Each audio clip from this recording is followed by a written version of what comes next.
What's up, everybody? It's John with John Sports Arts and Collectibles coming at you with a brand new video. I'm at the New Dimension Comics location in the Galleria at Pittsburgh Mills. I'm all outside the Pittsburgh area. And here we go. Look at that Silver Surfer display. That is incredible. That was donated to the comic book shop by the theater out there at the Pittsburgh Mills.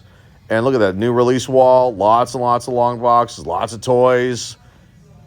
Back there is the room that has the silver and bronze long boxes. And check this out, Doctor Who's telephone booth. That is incredible. And massive in size, too. I mean, just a cool thing. Some Funko Pops inside there, I guess. They're using that as a display. And let's check this room out here. Look at this. I need to go out here again because I had limited time. And look at all these long boxes, dollar boxes. I mean, you name it, they have it there. And look at this. This is crazy. I don't think I've seen that many long boxes in a comic book shop ever. Just massive stuff. But this mall, let's take some looks at the mall. There's no one there. I think I counted a total of 6 people that I saw to and from the New Dimension Comics space. And it's just sad to see a mall this large and in pretty good shape looking like this. Empty. It was a ghost town. Look, there's an empty JCPenney's out of business. One of the anchor stores. There's an anchor store of Macy's still hanging on. Dick's Sporting Goods out there still hanging on.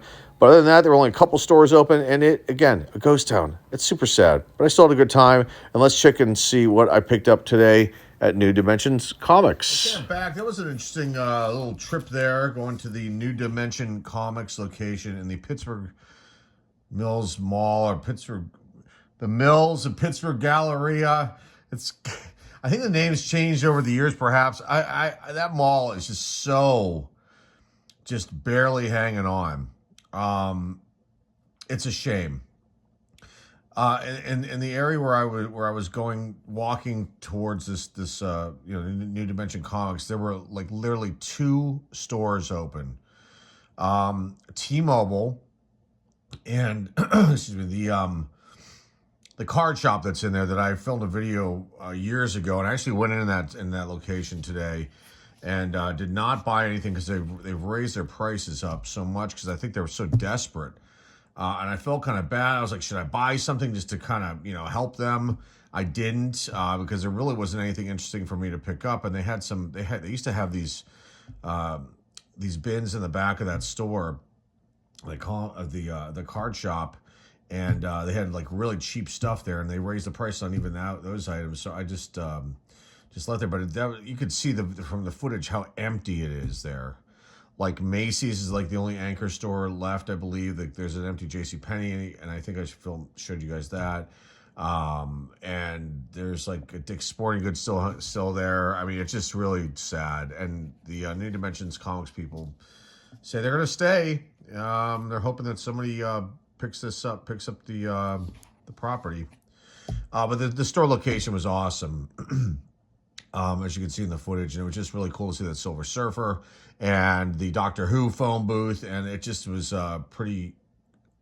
It's an intense space, and I'm glad that I went there, so I can check that one off the list. I do need to go to Ides Entertainment though, and make a video for you guys there. So I picked up a bunch of books. Now I'm working on a special video on one release. So I picked up books, and I don't want to give that away. I picked up books for that special video that I'm making soon. And then I picked up some other books that I'll make another video on. But here's 4 of them that I picked up. These are all in the $3 bin, and there's some really awesome ones here. No keys, but this first one is Black Panther, number 8. Let's move this out just a tad. There it is. Get everything in the shot here. Black Panther number 8 from 1978, from March 1978. And Jack Kirby did the cover for this one. And this is a really phenomenal copy. There's a little bit of dirt, like some sort of thing here, which I can clean off and right there. But aside from that, and there might be a little bit of a tiny little mark down here. Aside from that, this book is in pretty damn good shape and should grade out pretty high. And I just was shocked to find this in the in the $3 bins. So, I mean, it's not a key issue or anything like that, but it is a Kirby cover, and it's an awesome Kirby cover. The colors are just popping off of this, and it's just incredible. Issue number 8. And some key appearances, some first appearances of some minor characters are in this issue. So that was definitely a really nice pickup. White pages and in pretty good shape. Should just need a minimal cleaning. Okay, the next one, Justice League of America. Not a key, but another book in pretty damn good shape. Issue number 109 on the Black Panther values. Just to go over everything too. First, the artists are it says Glynis Wine. I don't know if I'm saying that right. Jack Kirby did the cover, then Mike Royer, editor Jack Kirby, Archie Goodwin, and the writer for this one was Jack Kirby. For that Black Panther story was Jack Kirby. Now, and then values for the Black Panther, $14 on average. I mean, I think I got a good deal there. $237 for 9.8, 9.251, an 8.50, a 6.29, and a 4.25. This should grade pretty high if I decided to do that. This next one, Justice League of America. Nothing really spectacular about this one, just that it's a really nice copy, and I figured to use a little bit of minimal cleaning up here at the top corner, and probably a press, and should do well if I decide to get this one graded, because people do collect certain runs of certain releases. So this came out on basically New Year's Eve, December 31st, 1973. But the date is February for this one. And let's see, Nick Cardy did the cover. Other artists, and this Glynis Wynn. That's what this is. For this one, not on that last one. Oh no, that person was on the last one too. So I'm not sure. That's kind of wild. Dick Dillon and then Ben Oda, editor Julius Schwartz, and then Len Wine. It's Wein. Was the writer for this one, and values on this one. On average, $5 to $7, as far as the value goes, but a 9.8, 190, a 9.2, 80, an 8.50 bucks, $6.41, a $4, $10. This is definitely higher than those lower grades. Once I clean this up and press that one, so Justice League number 109. Next one is a really, I looked at it, I'm like, okay, what's special about this? And it's the first issue of the Gunhawks. It's a Western, but it's got a cool thing going on here with it. It's probably like a little bit higher than a mid-grade book. I mean, there's something going on down here, and then there's a little bit of wear. I think a little piece missing there, somewhere in the spine, but not anything that I it's probably like a 6.5 grade type book. But I found this fascinating because I looked at this Reno Jones and Kid Cassidy, and then I was just reading about this while I was at the shop there. And Reno Jones took on the role, the guise of Ghost Rider, at one point, and I'm trying to find that information here. And it's like a big, real long history of Reno Jones, but it's the first appearances of Reno Jones and Kid Cassidy for you Western fans out there. And the release date on this is October 10th, 1972. And Sid Shores did the cover art. Artie Simak also did the art inside. Editor was Roy Thomas. And the writer Gary Friedrich. Names I've talked about here before.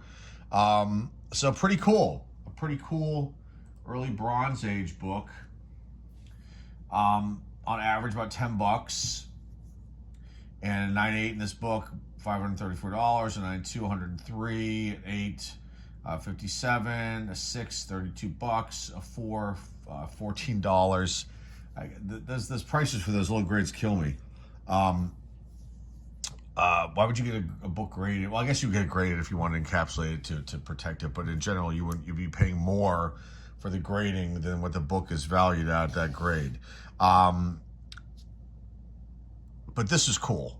And the whole Reno Jones Ghost Rider tie-in, for me, I was like definitely sold on that one. For $3, I'm picking that up any single time I see something like that.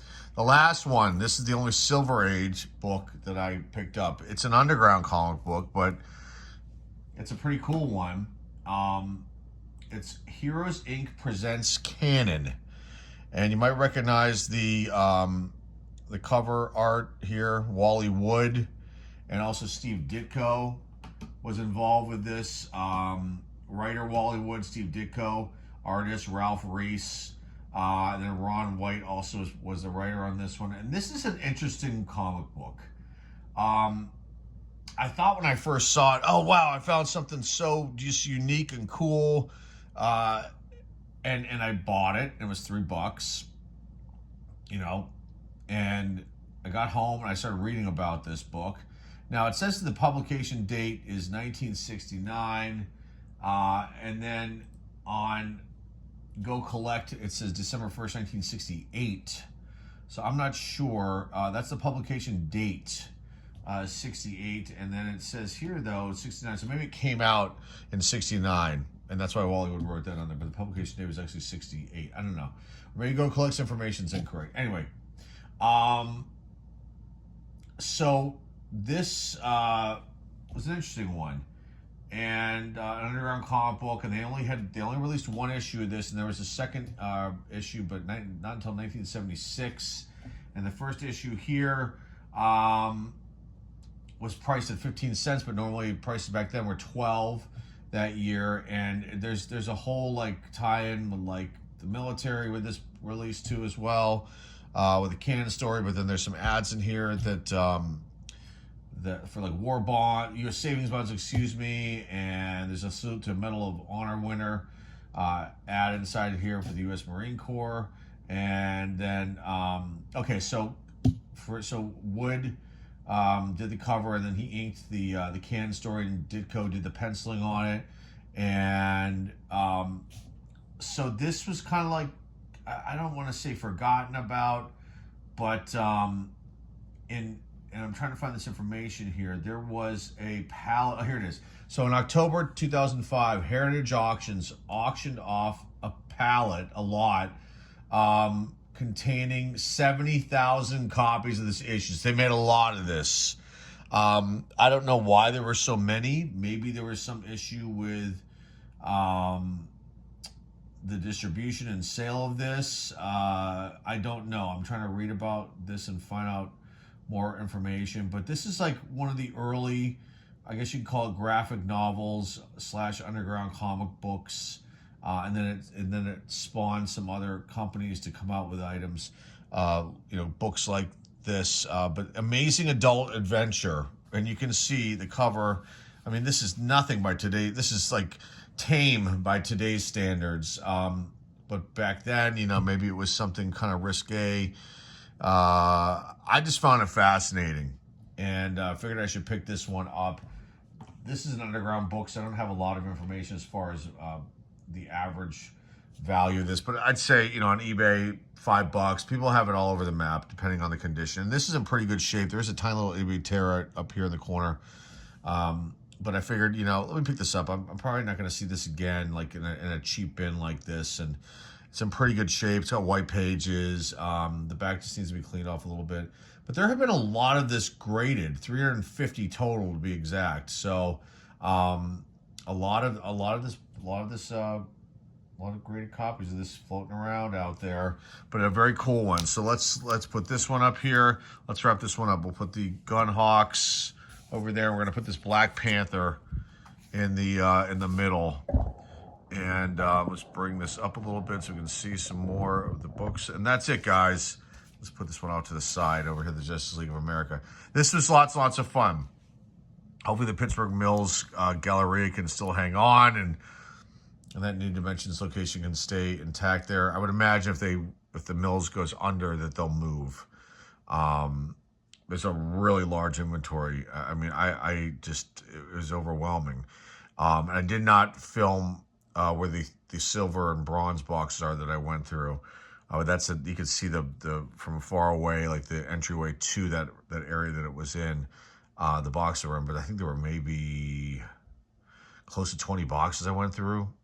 Between 16 and 20 boxes I went through. And there were some interesting books there. And I have a few other, which I'll showcase in another video that I did pick up. Some bronze and one silver and a couple silvers that I picked up there. But again, it's like the condition, it just breaks my heart because it's just they're just so tattered. Some of these books that as I go through the boxes, and then some look like I'm like, where do they get these from? Like from an estate sale because some of the books had like what looked to be like they were in a fire.